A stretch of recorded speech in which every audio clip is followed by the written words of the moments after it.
All right. Hi, OPT readers and listeners. This is Zim introducing a new feature that we are calling Dinner Movie.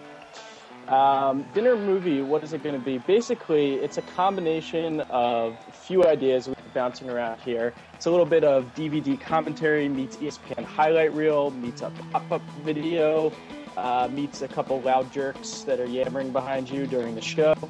Hopefully it'll be informative and fun. If not, you can always turn off the commentary track by heading over to Phish's Vimeo page and finding the videos yourself. But we've got a great panel with us today. I'm very honored to have them along for this inaugural ride. We have Mr. G4J and Adam OPT. How you guys doing? Great. It's G, not G. But I'll forgive you. I like to butcher it in a different way every time I pronounce it. I don't know if you that's that. Adam, how are you doing tonight? I'm doing well as well, actually, and it's there's a lot of pressure off me because you're the host and I get to just hang out and do my thing. Yeah, you get to be drunk and I get to try and steer us through this exactly this thought. I tried to do a podcast once without booze for Type 2 Cast, and I think they can attest to the fact that nobody wants to hear that again. Terrible idea.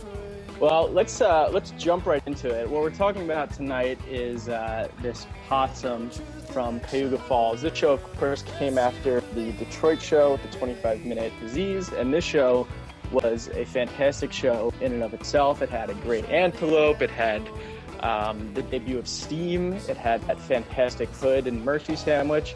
But this was one of the real highlights of the show from where I'm sitting. We didn't know at the time, of course, that there were going to be 14 possums before the end of the summer. But out of all of them, this one is my favorite. I think it's the most interesting. It's the most fun. There are some other really energetic ones that were, all Type 1. But this one gets to places that I don't think the other ones really do. What do you guys think about that? Yeah, I mean, it's funny because Possum got a lot of grief for being played so often this summer, and it was. But I think Ben said in one of his articles, yeah, they've played it a lot, but they played the fuck out of it every single time. Every single one was great.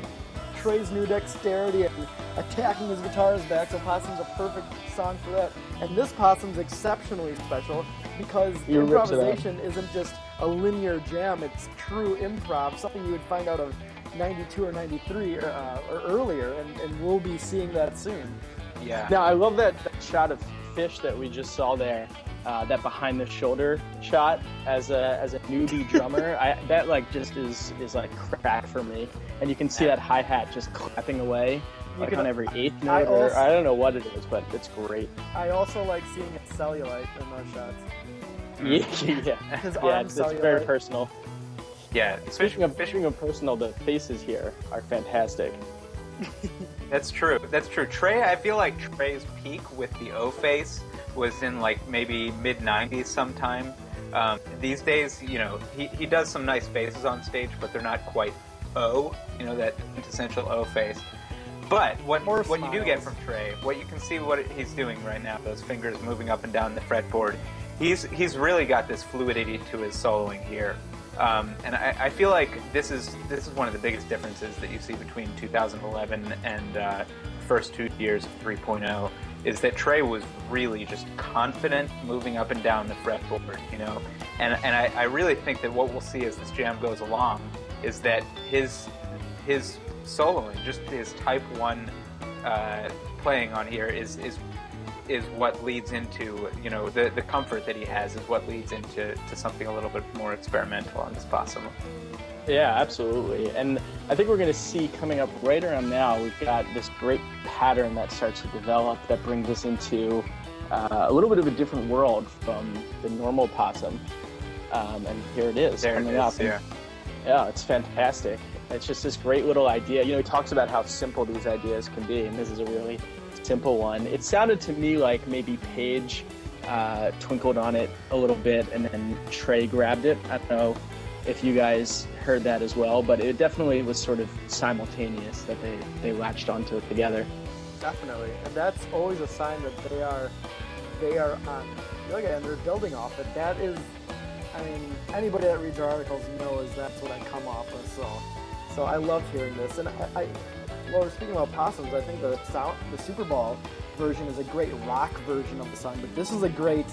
All I can think about when I hear this Possum is early 90s with the crazy jams.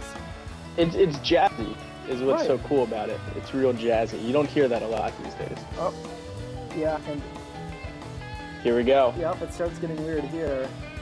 Yeah. And Trey is really going to take the lead here, Yeah. kind of pulling it down. It's almost like this idea popped in his head, and he's just going to go for Right. it. At first, it's awkward because it's like the band doesn't know what the hell he's doing, and they're probably thinking, "Oh my God, Trey's fucking up again," but he's not. And I remember being there. I was shocked. I didn't even think. I was so blown away that they were actually doing something like this. I couldn't believe what was going on because Possum is the most like straightforward song in 3.0 that you could possibly have. You know. Right. Now, did you Kuroda's sort of... on it right now. You can tell Kuroda's picked up on it. Yeah, and he's going to kind of struggle to keep up at points, which is just awesome. You always know you're in the middle of a good jam when Kuroda's kind of flailing a little bit, because normally he knows exactly what's going to happen. Yep, he's got to put the cigarette butt down and use both hands. You know, this descending thing is something that is a little bit of a theme throughout Phish history. Did you sort of, when you were being there, I'm curious, did you kind of know it was coming? Like, did you know what it was when it started? Were you like, oh yeah, this is the descent? I could tell Trey was going for that, but it's doing it again. It was crazy how long it lasted, and then when it lasted into the lyrics of the closing segment when they would say Possum, and we'll see that soon. I think I was like giddy with laughter that they're actually doing this because I love seeing stuff like this, and to see something like this in 3.0 is just fantastic. And look at that crowd. I mean, they're going nuts. The Blossom is one of the most beautiful outdoor places to see a concert. You can see in some of these shots doing Trey's wailing. Yep. Yeah, Ben, you are a Treygasm fan. This is a classic Treygasm. Yeah, no, I'm a fan of Gasm's Trey or any kind of Gasm. I'll go for it. Phantasmagoria. I'm into it all. You know, I love what happens here, the breakdown and then the explosion. Nice. You know, that's something that, I mean, this is something that Phish does all over the place, and it's something that, you know, it's not something that Phish invented, like Bach probably invented this, but, you know, that slow down, breaking everything down and then just exploding is something that they do in Runaway Jim. It's written right into the song, but it's something that, you know, that happens in the middle of like a totally improvised section like this only when they're really locked into each other. You know, they have to be listening and they have to be on the same page about what they're doing. I just feel like when they go back into the song here, it's really cool how Mike sings the. Mike starts that. I didn't even remember Mike starting the singing. Yeah, doing it. Yeah, it's very cool how he sings it. I just feel like there was an opportunity before they went back into the vocals. They could have really exploded one more time with the jam. Yeah. Well, you hear Page introduce another little idea there that's almost completely different from anything to do with the song, and Trey kind of ignores it a little bit. I feel like those are the moments when sometimes, you know, the 1.0 people get a little frustrated, but then it goes into this thing and it's like, oh my God. Right. You know, it's staying within the song, and it's still fantastic. But it's definitely within the song. It's definitely not going off on that tangent. Yeah, I would call this a you know, we talk about type 1 jamming being the you know, staying in the key and the tempo of the song. Type 2 jamming being where they totally leave the structure of the song. I would call this type 1.5 jamming. It's right in between, where it sort of stays within the structure, but it kind of just blows everything away. Yeah, absolutely. Yeah, that's exciting. I didn't even realize that Mike started doing it with the vocals because Trey turned to Page and started smiling. Yeah, it was good on Mike. I think he probably had the thought and he was like, I'm just gonna go for it. And celluloid. That Fishman shake.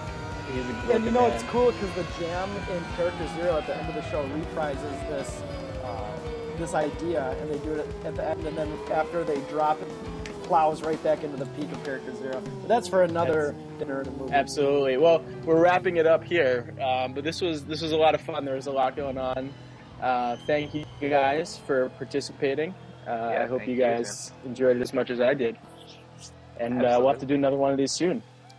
Yeah, I think after doing this just now, we will have to do like their longest video because I think we all have so much to say. 10 minutes just wasn't enough.